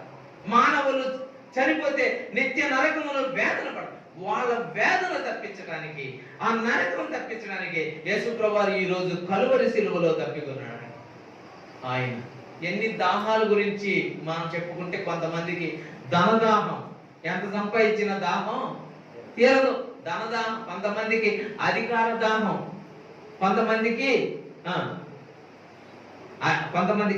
పదవి దాహం, కొంతమందికి అధికార దాహం, కొంతమందికి ధనదాహం, కొంతమందికి కామదాహం. ఇట్లాంటి దాహం వేసే పరిస్థితి చాలా మందికి ఉందండి. అది ఎంత చేసినా వాళ్ళకి తృప్తి తీయరు. కానీ ప్రియులారా, ఆ దాహములన్నీ తీర్చబడాలని సృష్టికర్త అయిన దేవుడు నీకున్న దాహం ఏదైతే ఉందో, పాపపు దాహం ఏదైతే ఉందో, ఎప్పటికీ తీరని దాహం ఏదైతే ఉందో, అది తీర్చబడడానికే యేసు ప్రభువారు నీ కొరకు చనిపోయి తప్పికొని, నేను ఈరోజు తప్పికొన్నాను, నాకు దాహం ఇచ్చేవాళ్ళు ఎవరైనా ఉన్నారా? ఒకటేనండి, అయ్యా నేను తప్పికొనకుండా ఉండడానికే నా కొరకు నువ్వు దాహం కొన్నావు. ఈరోజు నేను నిన్ను నమ్ముకోవడం ద్వారా నీ దప్పిక నేను చెప్పగలవా? ఈరోజు నువ్వు యేసు ప్రభువును నమ్మితే, యేసు ప్రభువును రక్షకుడిగా అంగీకరిస్తే నువ్వు ఆయన దాహం తీర్చిన వాడవుతావు. లేకపోతే ఎప్పటికీ ఆయన నీ కొరకు దప్పికొని ఎదురు చూస్తా ఉంటాడు. నా దప్పిక తీరుస్తావా అని నిన్ను అడుగుతున్నాడు. ఆ రోజు సిలువలో అడిగాడు, నాకు దాహం వేస్తుందని. ఆయన దాహం తీరలేదండి. ఆయన దాహం తీరలా. చేదును ఆయనకు తాగడానికి ఇచ్చారు, ఆయన తాగలేదండి. అలాగే దప్పికతోనే చనిపోయాడు. ఈ రోజు అడుగుతున్నాడు, ఎవరైనా నా దాహం తీర్చేవాళ్ళు ఉన్నారు? మన కొరకే దాహం అన్నాడు. అయ్యా నేను నీ బిడ్డగా ఉంటాను, నిన్ను నమ్ముకుంటాను, నేను నీ దాహం తీరుస్తానని చెప్తే ఆయన సంతోషిస్తాడండి. ఆయన దప్పికను తీర్చేది నీ ఆత్మను ఆయనకి ఇవ్వడమే. ప్రభువా నేను నిన్ను నమ్ముకుంటానయ్యా అని నువ్వు ఆయనతో చెప్తే చాలు, ఆయన దప్పిక తీరింది. తర్వాత లూకా యోహాను సువార్తలోనే 6వ మాటగా 30వ వచనం చదువుతున్నారు. 19వ అధ్యాయం 6వ మాటగా 19వ అధ్యాయం 30వ వచనం 6వ మాటగా, యేసు ఆ చిలక పుచ్చుకొని సమాప్తమైనదని చెప్పి తల వంచి ఆత్మను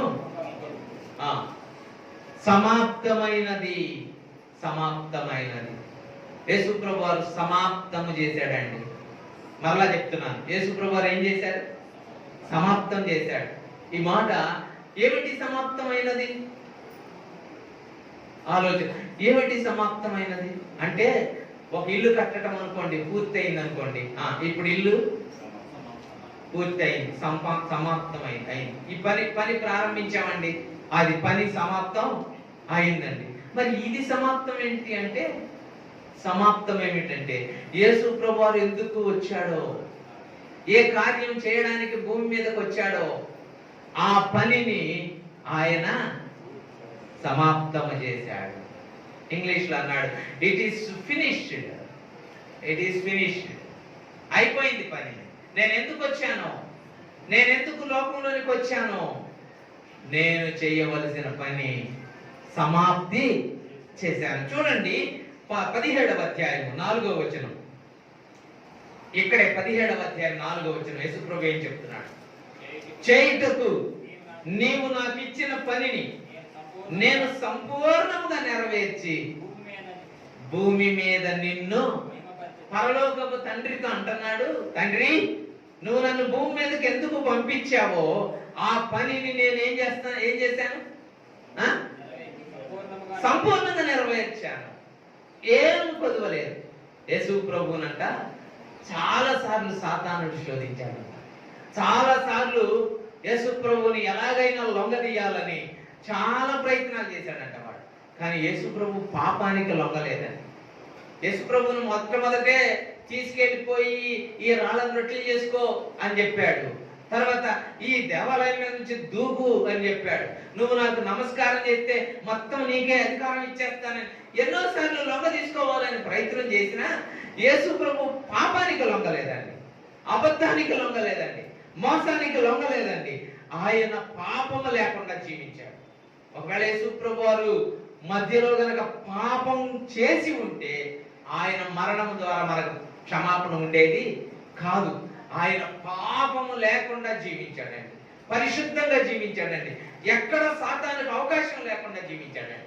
ఆయన పాపం అనేది చేయకుండా ఆయన దూషించినా సరే ఆయన బదులు పేతురు పత్రికలు అన్నాడు, ఆయన దూషింపబడి బదులు దూషింపలేదు, ఆయన శ్రమ పెట్టబడి న్యాయముగా తీర్పు తీర్చు దేవునికి తను తాను అప్పగించుకోలేదు. ఆయన పాపం చేయలేదు. ప్రియులారా, యేసు ప్రభువు పనిని ఎలా సంపూర్తి చేశాడంటే పాపము చేయకుండా జీవించాడండి.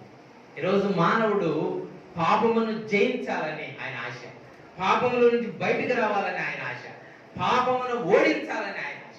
నీవు నేను దేవుడు కోరుకునేది ఏంటంటే మనల్ని ఎందుకు పంపించాడు దేవుడు భూమి మీద? యేసుక్రీస్తు ప్రభువునైతే లోక మానవుల పాప పరిహారార్థం సిలువలో చనిపోవడానికి పంపించాడు. మరి నీవు నేను ఎందుకు వచ్చాము లోకంలోనికి? మనకేం పని అప్పగించాడు దేవుడు? మనకిచ్చిన పనిని మనం నెరవేర్చగలుగుతున్నామా? నిన్నెందుకు పంపించాడో దేవుడు? అసలు ఎప్పుడైనా దేవా భూమి మీదకి నేను ఎందుకు వచ్చాను? భూమి మీదకి నేను ఎందుకు పుట్టాను? నా వలన నీకేం కావాలి? నన్ను ఎందుకు బ్రతికిస్తున్నావు? నన్ను ఎందుకు జీవింపజేస్తున్నావు? నేను ఎలా నడవాలి ప్రభు? ఎప్పుడైనా అడిగావా? యేసుక్రీస్తు ప్రభు అన్నాడు, నేను వచ్చి ఆ పని జరిగించా, నువ్వు నాకు అప్పగించిన పనిని సంపూర్ణంగా నెరవేర్చా, ఏమి కొదువ చేయలా, ఎక్కడ కూడా కొరత లేదు, ఎక్కడ కూడా మరి కొద్దిగా కూడా లోపం లేకుండా నాకు ఇచ్చిన పని నెరవేర్చాను. ఇప్పుడు అంటున్నాడు సిలువలో సమాప్తమైనది. సాతాను అనుకున్నాడంట సమాప్తమైందంటే ఇంకా యేసు ప్రభువుని చంపేశాను, నాకు ఇంకా దిగులు లేదు, యేసు ప్రభువుని చంపేశాను సిలువలో. ఆయన ఎన్నోసార్లు చంపాలని ప్రయత్నం చేశాడు సాతాను. యేసు ప్రభుని ఎన్నోసార్లు చంపాలనుకున్నాడు. ఇప్పుడు అనుకున్నాడు యేసు ప్రభు సమాప్తమైందని కానీ వాడు అనుకున్నాడు సమాప్తమైందని నీకు చచ్చిపోయాడు అనుకున్నాడు. యేసు ప్రభు ఉద్దేశం ఏంటి? నన్ను పంపిన పని కరెక్ట్ గా చేశాడు, ఎక్కడ లోపం. యేసు ప్రభువులో పాపం ఉంటే మనకు రక్షణ లేదండి. యేసు ప్రభువులో పాపం లేదు. ఆయన పాపం లేనివాడుగా జీవించాడు, పాపము లేనివాడుగా పుట్టాడు, పాపము లేనివాడుగా జీవించాడు, పాపము లేనివాడుగా మరణించాడు. పాపికి రావలసిన శిక్ష అంతటిని యేసు ప్రభువారు భరించాడు. కనుక ఇప్పుడు అంటున్నాడు, the work is finished, it is finished, completed. ఏమీ కొదవలేదు. ఇప్పుడు నీవు నేను వేసుకోవాల్సిన పని ఏంటంటే ఆయన సృష్టికర్తే కరెక్ట్ గా పనిచేస్తే నీవు నేను లోకంలో ఎలా జీవిస్తున్నావు? ప్రభువా, నేను చేయాల్సిన పని ఏంటి నీ కొరకు? నేను ఎలా జీవించాలి? ఒకరోజు ఒక మహారాజు గారు గుర్రం వేసుకొని వెళ్తా ఉన్నాడంట. మహారాజు గుర్రం వేసుకొని వెళ్తా ఉంటే అక్కడ ఒక సిలువ చెక్కబడి ఉందంట. సిలువ మీద ఒక ఆయన వేలాడుతున్నాడు. అక్కడ ఆగిపోయాడు. ఆగిపోయి అలాగే చూస్తా ఉన్నాడంట. చూస్తా ఉండేసరికి ఆ పైన రాసిన మాటలు చదివాడు. ఇదంతా నేను నీ కోసం చేశాను అని ఉందంట పైన. ఇదంతా నేను నీ కోసం చేశాను అనగానే అక్కడ ఎవరున్నారని చూస్తే ఒక అతను పిలిచాడంట. ఎవరైనా ఏంది ఇదంతా నా కోసం చేశాను అంటున్నాడు, అట్లా రాశారేంటి ఈ మాటలో, ఎవరైనా అని అడిగాడు. ఆ చెక్కి రాయన ఉంటే అన్నాడంట, ఈయన ప్రభు అయిన యేసుక్రీస్తు అండి, ఈయన లోకరక్షకుడు అండి, సర్వమానవులకు రావలసిన పాపాన్ని భరించి సిలువలో చనిపోయాడండి, అందరి కొరకు చనిపోయాడండి. అందుకనే ఆ మాట రాశాం పైన అన్నాడు. ఏంటంటే ఇదంతా నీ కోసం నేను చేశాను. అట్లాగా అయితే మేకులేంటి, ఈ రక్తం ఏంటి అంటే అవునండి ఆయన మేకులతో సిలువ కొట్టారు, అలాగా రక్త దారులు కార్చాడండి అని అలా చూసుకుంటా కాళ్ళు చూసుకుంటా మేకులు చూసుకుంటా కిందకి రాగానే కింద ఇంకొక మాట రాసి ఉందంట, నా కొరకు నువ్వేం చేస్తున్నావు.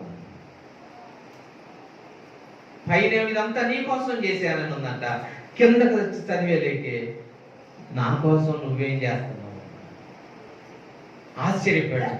ఇప్పుడు నేనేం చేయాలి అని అడిగాడంట రాజు. నువ్వు ఆయన కోసం బ్రతకాలని ఆయన ఆశ అయ్యాడు. అంతేనా?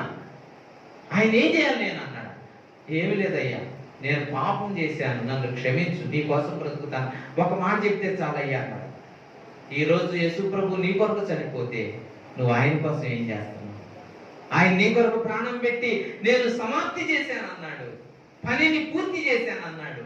మరి అట్లయితే నువ్వు ఆయన కొరకు పనిని, నీ పనిని నువ్వు ఎంతకాలం జీవిస్తావో తెలియదు, ఎంతకాలం భూమి మీద బ్రతుకుతావో తెలియదు, ఎప్పుడు మానవునికి మరణం వస్తుందో తెలియదు. మనం మరణించేది ఖాయం, గుర్తుపెట్టుకోండి.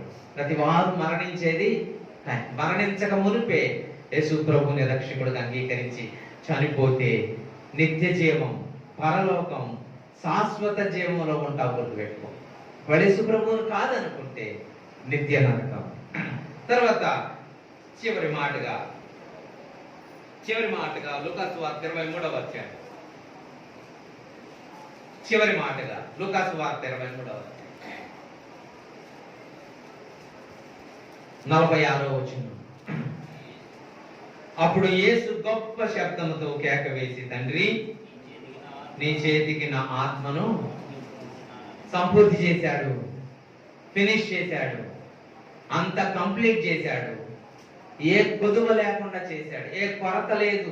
యేసు ప్రభు వారు ఏమన్నా మిగిలిచ్చాడంటే ఏం మిగల్చలేదు. అంత మానవ రక్షణ కొరకు ఏం చేయాలో అంత ఆయన చేసి ఇప్పుడు అంటున్నాడు, నా ఆత్మను నీ చేతికి అప్పగిస్తున్నాను. ఇక చివరి టైంలో యేసు ప్రభు చనిపోయే సమయంలో అన్నాడు, తండ్రి, నా ఆత్మను నీ చేతికి అప్పగిస్తున్నాను.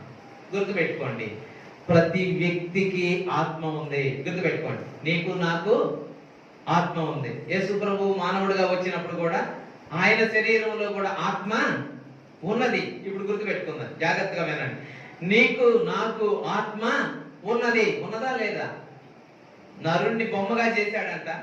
బొమ్మగా చేసినప్పుడు ఏమన్నాడంటే, వాని నాసికారంధ్రములలో జీవవాయువును ఊదగా నరుడు జీవాత్మాయను. జీవము ప్లస్ ఆత్మ రెండు ఉన్నాయి మనలో.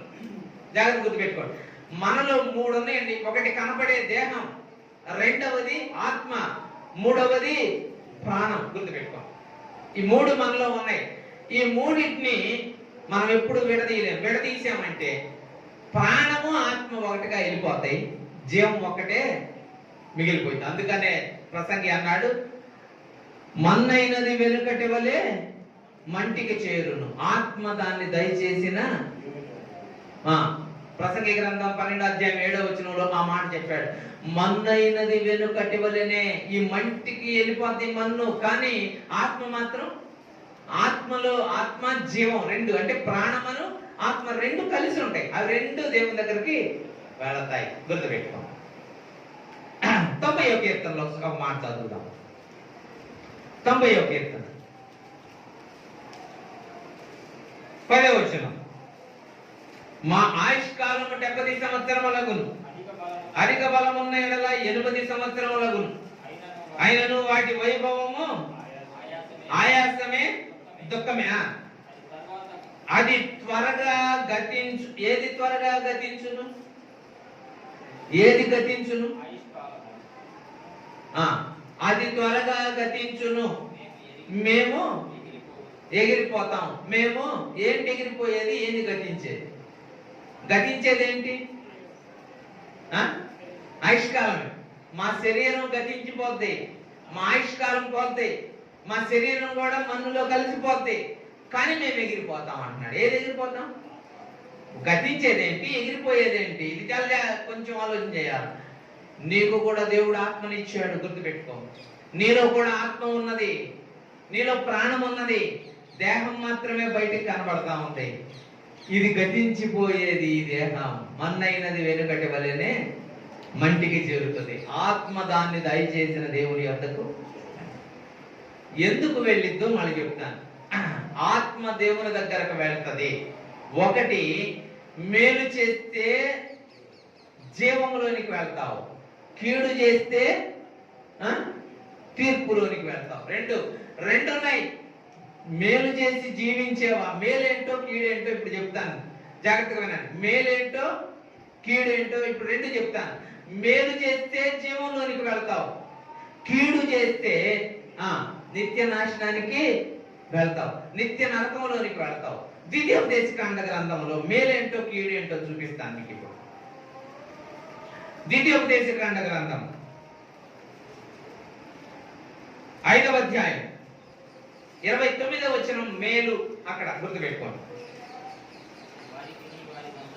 వారికిని వారి సంతానమునకును నిత్యమును క్షేమము కలుగునట్లు, నిత్యమును ఎప్పుడు క్షేమము కలుగునట్లు వారు నా యందు భయభక్తులు కలిగిన ఆజ్ఞలన్నిటినీ అనుసరించు మనస్సు వారికి ఉండిన మేలు.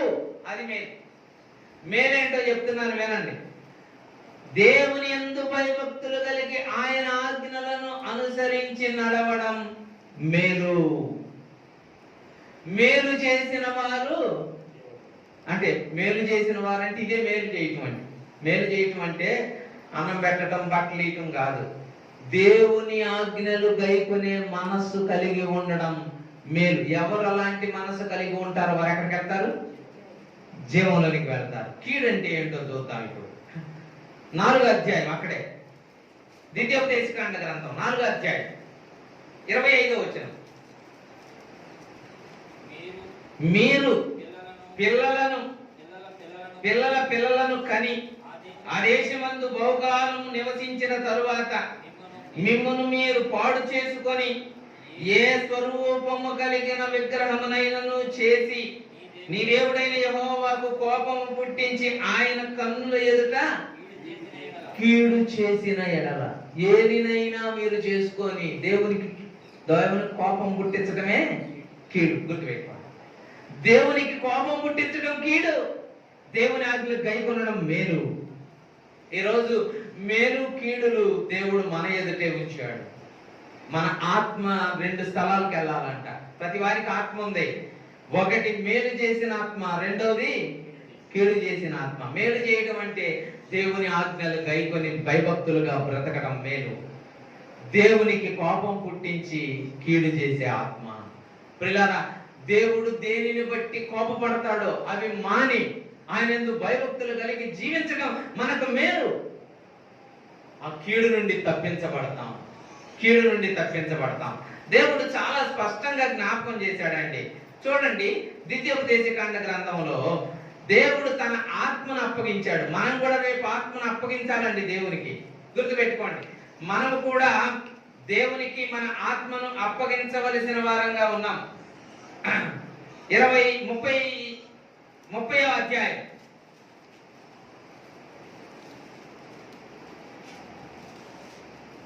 ద్వితీయోపదేశకాండ గ్రంథంలోనే 30వ అధ్యాయం 19వ వచనం. నేడు జీవమును మరణమును ఆశీర్వాదమును శాపమును నేను నీ ఎదుట ఉంచి భూమి ఆకాశములను మీ మీద సాక్షులుగా పిలుచుచున్నాను. ఏమేమి పెట్టాడు మన ఎదుట? జీవం ఉంది, మరణం ఉంది. అంటే మేలుంది, కీడుంది. ఆశీర్వాదం ఉంది, ఆశీర్వాదం మేలు, శాపం కీడు. రెండు మీ ఎదుటే పెడుతున్నా. మేలు మీ ఎదుటే పెడుతున్నాను, కీడు మీ ఎదుటే పెడుతున్నాను. మీరు దేన్ని కోరుకుంటారో రేపు మీరు మీ ఆత్మను అప్పగించాలి. ప్రతి మనిషి చనిపోతాడండి. అంటే ఈ మాట నేను ఎందుకు జ్ఞాపకం చేస్తున్నానంటే, మేలు కీడు దేవుడు మన ఎదుట రెండు అలా ఉంచేస్తున్నాడు. జీవము మేలు, మరణము కీడు. ఆశీర్వాదం మేలు, శాపము కీడు. శాపాన్ని రెండు మీ ఎదుట ఉంచుతున్నాను. మేలు చేస్తే మీరు జీవ పునరుద్ధానం అనుకోను, కీడు చేస్తే మరణ పునరుద్ధానం అనుకోను. మీరు మన ఆత్మ మనల్ని విడిచి వెళ్ళక మునిపే పరలోకపు తండ్రి మన ఆత్మను స్వీకరించక మునిపే, అంగీకరించక మునిపే అన్నాడు, అయ్యా ఇదిగో నా ఆత్మ నీకు అప్పగిస్తున్నాను అన్నాడు. మరి నీ ఆత్మను ఎలా అప్పగిస్తున్నావో? అయ్యా నేను కూడా రేపో మాపో చనిపోతానయ్యా, నా ఆత్మను కూడా నువ్వు స్వీకరించాలి. పరిశుద్ధమైనదిగా, పాపము లేనిదిగా, కీడు లేనిదిగా, అపవిత్రత లేనిదిగా, అన్యాయం చేయనిదిగా నా ఆత్మ ఉండాలయ్యా. నిజంగా యేసు ప్రభు భూమి మీద బ్రతికిన కొద్ది రోజులైనా, ఆయన కొద్ది కాలమైనా 3.5 సంవత్సరాలు 33.5 సంవత్సరాలైనా ఏ పాపము లేని వాడుగా జీవించాడు. ఆయన పరిశుద్ధుడిగా జీవించాడు. అందుకని ఇప్పుడు అన్నాడు, తండ్రి నీ ఆత్మను, నా ఆత్మ నీకు నీకు కూడా ఆత్మ ఉన్నది. అది దేవుడు నీలో ఉంచాడు ఆత్మ. సామెతల గ్రంథం 20:7 తీన అవసరం లేదు, చెప్తాను. 20:7 అన్నాడు.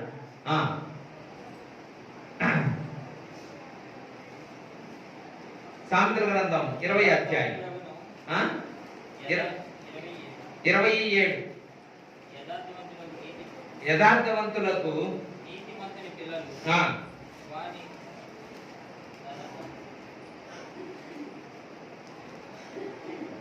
20:27 దయచేసి 20:27 నరుని ఆత్మ యెహోవా పెట్టినది ప్రతివానికి కూడా లోపల ఆత్మ ఉన్నది, గుర్తుపెట్టుకోండి. ప్రతివానికి ఏముంది? అది ఎవరు పెట్టింది? దేవుడు పెట్టింది. 20:27 నరుని ఆత్మ యెహోవా పెట్టిన దీపం. నీలో ఆత్మ ఉంది. ఈ రోజు నీ ఆత్మని దేవునికి ఎలా అప్పగించబోతున్నావు? పరిశుద్ధమైంది గానా, పాపము లేనిది గానా, మేలు అనుభవించేది గానా, లేకపోతే కీడు అనుభవించేది గానా? యేసు ప్రభు వారు తన ఆత్మను అప్పగించేటప్పుడు, తండ్రి నా ఆత్మను అప్పగిస్తున్నాను, నువ్వు చెప్పిన పని నెరవేర్చా, ఏదైతే నా కొరకు ముందుగా నీవు చెప్పి ఉంచావో అవన్నీ నేను నెరవేర్చానయ్యా. ఇదిగో ఇప్పుడు నా ఆత్మను నీకు అప్పగిస్తున్నానయ్యా. పరిశుద్ధమైందిగా అప్పగిస్తున్నాను, పాపము లేనిదిగా అప్పగిస్తున్నాను. రేపు నీవు నేను కూడా మన ఆత్మను దేవునికి ఎలాగ అప్పగించాలంటే పాపము లేని ఆత్మగా, పరిశుద్ధమైన ఆత్మగా ఆయనకు అప్పగిస్తే ఆయన స్వీకరిస్తాడు. ఒకవేళ నీ ఆత్మ నా ఆత్మ పాపము చేసినదిగా ఉంటే ప్రభు అంగీకరించడండి. ప్రభు సన్నిధిలో అవకాశం ఉండదండి. కనుక భూమి మీద ఉండగానే మన ఆత్మలను ప్రభుకి అప్పగించే వారికి, ఇదిగో ప్రభు నువ్వు ఎప్పుడు పిలిచినా నేను రెడీ, నువ్వు ఎప్పుడు వచ్చినా నేను ఎత్తబట్టడానికి రెడీ, నువ్వెప్పుడు నన్ను పిలిచినా నేను చెప్పగలనా? రక్షించబడ్డ వాళ్ళు పౌలు గారు అన్నాడు, నేను బ్రతుకుటైతే క్రీస్తే, చావు అయితే నాకు లాభం. ఎందుకంటే వెళ్ళిపోయి యేసు ప్రభుతో ఉంటా, ఆయనతో ఉంటా, నా ఆత్మ అక్కడ ఉంటది. మరి నీ ఆత్మ ఎక్కడ ఉంటది? మన ఆత్మ యేసు ప్రభు చెప్పిన ప్రతి మాటలోను మనం సత్యాలను మనం గ్రహించాలి. ఆయన చివరి మాటలు 7 మాటలు పలికాడు. 7 మాటల్లో కూడా 7 సత్యాలను మనకు జ్ఞాపకం చేశాడు. అలా చెప్పినట్లుగా మన సహోదరులు చెప్పినట్లుగా మనం వాటిని నేర్చుకోవాలి, వీటిని కూడా మనం నేర్చుకోవాలి. ఈ రోజు మనం ఎందుకు వీటిని అలాగే ధ్యానం చేస్తున్నామంటే ఆయన చెప్పిన చివరి మాటలు అవి చాలా ప్రాముఖ్యం. అదే ఇందాక చెప్పాడు, చివరి మాటలు ఏం చెప్పారు అంటారు కదా, చివరి మాటలు చనిపోయేటప్పుడు ఏం చెప్పాడు? అదే ఈ రోజు యేసు ప్రభు చెప్పే మాటల్లోని సత్యం ఏంటంటే మనకి క్షమాపణ ఉన్నది, క్షమిస్తే పరలోకం ఉంది, మన బంధువులు మన స్నేహితుల గురించిన బాధ్యత ఉంది, మనం చేయవలసిన పని ఉంది, నెరవేర్చవలసిన బాధ్యతలు ఉన్నాయి, దేవుని కొరకు మన ఆత్మను సిద్ధం చేసుకోవాల్సిన పని ఇక్కడ ఉంది. ఇవన్నీ కూడా మనం నేర్చుకోవాల్సిన పాఠాలే ఇవన్నీ. కనుక మనం ఈరోజు ఆ పాఠం నేర్చుకొని, ప్రభువా మా కొరకు నువ్వు బలి అయ్యావు, నీ దాహాన్ని తీరుస్తాం, నువ్వు చెప్పినట్లు చేస్తాం, మా ఆత్మలను పరిశుద్ధంగా ఉంచుకుంటామయ్యా, నీ దృష్టికి యోగ్యంగా సాగుతాం. అలాగే ప్రార్థన చేద్దాం. అందరం కూడా కళ్ళు మూసుకుందాం, ప్రార్థన చేద్దాం, ప్రభు వైపు చూద్దాం. దయచేసి కళ్ళు మూసుకొని ప్రభు వైపు చూద్దాం.